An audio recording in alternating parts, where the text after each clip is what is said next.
ಅನಿಸಿಕೆ ಹೇಳಿ. ತಾಲೂಕಲ್ಲಿ ಒಬ್ಬ ದಲಿತ ನಾಯಕರು ಅಂತ ಏನಿಲ್ಲ. ನನ್ನ ಮಧ್ಯಾಹ್ನದಿಂದನೂ ಹಾಸ್ಪಿಟ್ಲಲ್ಲೇ ಇದ್ದೆ.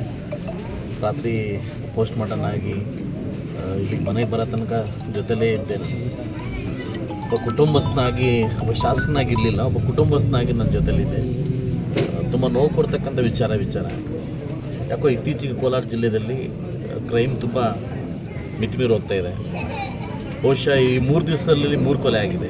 ಮಾಲೂರಲ್ಲಿ ಮೊನ್ನೆ ಗ್ರಾಮ ಪಂಚಾಯತ್ ಸದಸ್ಯನ ಕೊಲೆ ಇರ್ಬೋದು, ಲಾಸ್ಟ್ ಕಳೆದ ವಾರ ನಮ್ಮ ಕೋನ್ಸಲರ್ ಮುರಳಿ ಚಿಂತಾಮಣಿ ಇರ್ಬೋದು, ಇವತ್ತು ನಮ್ಮ ಮನೇಲಿ ಸಾವಾಗಿದೆ, ನಮ್ಮ ಕುಟುಂಬಸ್ಥನ ಸಾವಾಗಿದೆ. ಬಹುಶಃ ಈ ಚಿಕ್ಕ ಹುಡುಗರು ಈ ಮಟ್ಟಕ್ಕೆ ಬರಬೇಕಾದ್ರೆ ಇದರಿಂದ ಯಾರೋ ಕಿಂಗ್ ಪಿನ್ ಇದ್ದಾರೆ. ಬಹುಶಃ ಪೊಲೀಸ್ ಇಲಾಖೆಗೆ ನಾನು ಒಂದು ಮಾತು ಕೇಳ್ತೀನಿ, ಬಹುಶಃ ನಿಮ್ಮನ್ನು ಶ್ಲಾಘಿಸ್ತೀನಿ. ಈ ಮಟ್ಟದಲ್ಲಿ ನಾನು 2 ಅವರಲ್ಲಿ 3 ಅವರಲ್ಲಿ ಅವ್ರನ್ನ ಅಟ್ಯಾಕ್ ಮಾಡಿದಿರಿ, ಹಿಡಿದಿದ್ದೀರಿ, ಫೈರಿಂಗ್ ಮಾಡಿದಿರಿ, ಒಳ್ಳೆಯದು ವಿಷಯ. ಬಟ್ ಈ ಹುಡುಗರು ಈ ಮಟ್ಟಕ್ಕೆ ಹೋಗಬೇಕಾದ್ರೆ ಹಿಂದೆ ಯಾರೋ ಒಂದು ಕಾಣದಂಥ ಒಂದು ತಲೆ ಕೆಲಸ ಮಾಡ್ತಿದೆ. ನಮಗೆ ಆ ತಲೆ ಬೇಕು. ಬಹುಶಃ ದಲಿತ ಮುಖಂಡರನ್ನೇ ನೀವು ಟಾರ್ಗೆಟ್ ಮಾಡ್ತಿದ್ದೀರಾ ಅಂತಂದರೆ ನಮ್ಗೆ ಆ ತಲೆ ಬೇಕು. ಬಹುಶಃ ನೀವು ನನಗನ್ಸುತ್ತೆ ಹುಡುಕ್ತೀರಾ.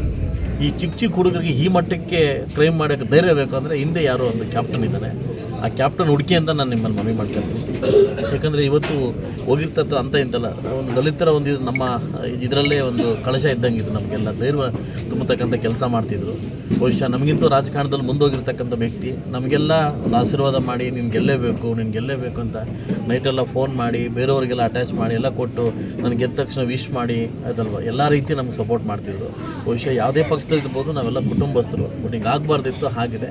ಬಟ್ ಆ ಕುಟುಂಬಕ್ಕೆ ನಾವೆಲ್ಲ ಇದ್ದೀವಿ. ಬಟ್ ಆ ಕುಟುಂಬಕ್ಕೆ ಧೈರ್ಯ ಕೊಡ್ತಕ್ಕಂಥ ಭಗವಂತ ಕೆಲಸ ಮಾಡಲಿ ಅಂತ ಹೇಳ್ತಾ ಇದ್ದೀನಿ. ಯಾಕಂದರೆ ನಾನು ಒಂದೇ ಹೇಳೋದು ಪೊಲೀಸ್ ಇಲಾಖೆಗೆ, ಬಹುಶಃ ನೀವು ಫಾಸ್ಟ್ ಆಗಬೇಕಂತ ಕೇಳ್ಕೊತೀನಿ. ಒಂದು 2-3 ಎನ್ಕೌಂಟ್ರ್ ಆಗ್ತಾಯಿದ್ರೆ ಈ ಕ್ರೈಮ್ಗೆ ಕಡಿವಾಣ ಹಾಕೋಕ್ಕಾಗಲ್ಲ. ಯಾಕಂದರೆ ಚಿಕ್ಕ ಹುಡುಗರು ಸುಪಾರಿ ಕಿಲ್ಲರ್ಸ್ ಆಗಿ ತಯಾರಾಗ್ತಿದ್ದೀರ ಅಂತಂದರೆ ಬಹುಶಃ ಕೋಲಾರ ಜಿಲ್ಲೆ ಹಿಂದೆಂದೂ ಕಾಣಿರ್ತಕ್ಕಂಥ ಘಟನೆಗೆ ನಾವು ಕಾಣ್ತಾ ಇದ್ವಿ. ಭಯಭಕ್ತಿ ಇಲ್ಲದೆ ಹೋಗ್ತಾ ಇದೆ. ಮೇಯ್ನು ಭಯಭಕ್ತಿ ಹೋಗ್ತದೆ. ಭಯ ಬರಬೇಕು ಅಂತಂದು 2-3 ನೀವು ಕಾನೂನು ಕೈಗೆತ್ಕೊಬೇಕಂತಂದ್ರೆ ನನಗೆ ಪೊಲೀಸ್ ಇಲಾಖೆ ಕೇಳ್ತೀನಿ. ಆಗ ಪೊಲೀಸ್ ಇಲಾಖೆ ಕೂಡ ನನ್ನ ಪರ್ಸ್ನಲ್ ಥ್ಯಾಂಕ್ಸ್ ಹೇಳಿ, ಆದಷ್ಟು ಬಗ್ಗೆ ಹಿಡಿದಿದ್ದಕ್ಕೆ ನಿಮಗೆ ಥ್ಯಾಂಕ್ಸ್ ಹೇಳೋಕ್ಕೆ ಇಷ್ಟಪಡ್ತೀನಿ. ಸೊ ನಮ್ಮಲ್ಲಿ ಯಾವುದೋ ರಾಜಕೀಯ ಒಂದು ಇದು ಇಲ್ಲ. ಬಹುಶಃ ಇದು ಎಲ್ಲೋಗಿ ತಿರುಗುತ್ತೆ ಅಂತ ಕೂಡ ಹೇಳೋಕ್ಕಾಗಲ್ಲ. ವೈಷಮ್ಯಗಳು ಏನೇ ಇದ್ರೂ ಕೂಡ ಕೂತು ಬಗೆಹರಿಸ್ಕೊಬೋದಿತ್ತು. ಬಟ್ ಈ ಮಟ್ಟಕ್ಕೆ ಒಬ್ಬ ನಾಯಕನ, ಬೆಳೆದ ನಿಂತ ನಾಯಕನ, ಕರ್ನಾಟಕ ರಾಜ್ಯದಲ್ಲೇ ಒಬ್ಬ ದಲಿತ ಮುಖಂಡರಾಗಿ ಪರಿವರ್ತನೆ ಆಗಿ ಪರಮೇಶ್ವರ್ ಸಾಹೇಬರಿಗೆ ಆತ್ಮರಾಗಿರ್ತಕ್ಕಂಥ ಒಂದು ವ್ಯಕ್ತಿ ನಾನು ಕೋನ್ಸಲರ್ ಸಿನಣ್ಣನ ನೋಡಿದ್ವಿ.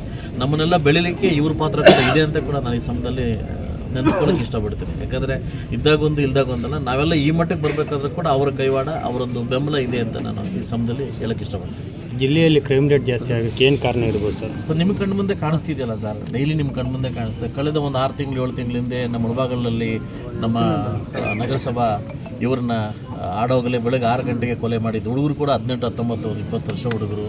ನನ್ನ ಮುರಳಿಲಿ ಹೊಡೆದಿದ್ದು ಕೂಡ 29, 30, 20, 21 ವರ್ಷದ ಹುಡುಗರು. ನನ್ನ ಮಾಲೂರಲ್ಲಿ ಕೂಡ ಅದೇ ರೀತಿ ಆಗ್ತಿದೆ. ಸೊ ಹುಡುಗರಿಗೆ ಏನಾಗ್ತಿದೆ ಅಂತಂದರೆ ಏನೋ ಒಂಥರ ಇದೇನೋ ದೊಡ್ಡ ಪ್ರಶಂಸೆ ಬಂದಾಗುತ್ತೆ. ನೆಕ್ಸ್ಟ್ ಮುಂದಿನ ಜೀವನ ಹೋಗುತ್ತೆ ಅನ್ನೋದು ಅವ್ರು ಅರ್ಥ ಆಗ್ತಾ ಇಲ್ಲ ಆಯ್ತಲ್ವಾ. ಸೊ ಅದರಿಂದ ಕೋಲಾರ ಜಿಲ್ಲೆ, ಎಸ್ಪೆಷಲಿ ಕೋಲಾರ ಜಿಲ್ಲೆಯಲ್ಲಿ ನಮ್ಮ SP ನಾರಾಯಣ ಸಾಹೇಬರು, ಅವರು SP ಅವರು ಸ್ಟ್ರಾಂಗ್ ಇದ್ದಾರೆ. ಅದಕ್ಕೆ ಅವ್ರು ಆದಷ್ಟು ಬೇಗ ಹಿಡಿದಿದ್ದು. ಅವ್ರು ಇನ್ನೂ ಸ್ವಲ್ಪ ಕಾನೂನು ಕೈಗೆತ್ಕೊಬೇಕಂತ ನಾನು ಕೇಳ್ಕೊಂಡೆ. ಯಾಕಂದರೆ ಒಂದು 2-3 ಹೋಗದೇ ಇದ್ದರೆ ಕ್ರೈಮಿಗೆ ಅಡ್ಡ ಬೀಳೋಕ್ಕಾಗಲ್ಲ. ಏನು ಬಿಡೋ ಅನ್ನೋ ಮಟ್ಟಕ್ಕೆ ಹೋಗ್ತಾ ಇದೆ. ಇದಾಗಲೇಬೇಕಂತ ಶಾಸಕನಾಗಿ ಇದನ್ನು ಹೇಳೋಕ್ಕೆ ಇಷ್ಟಪಡ್ತೀನಿ.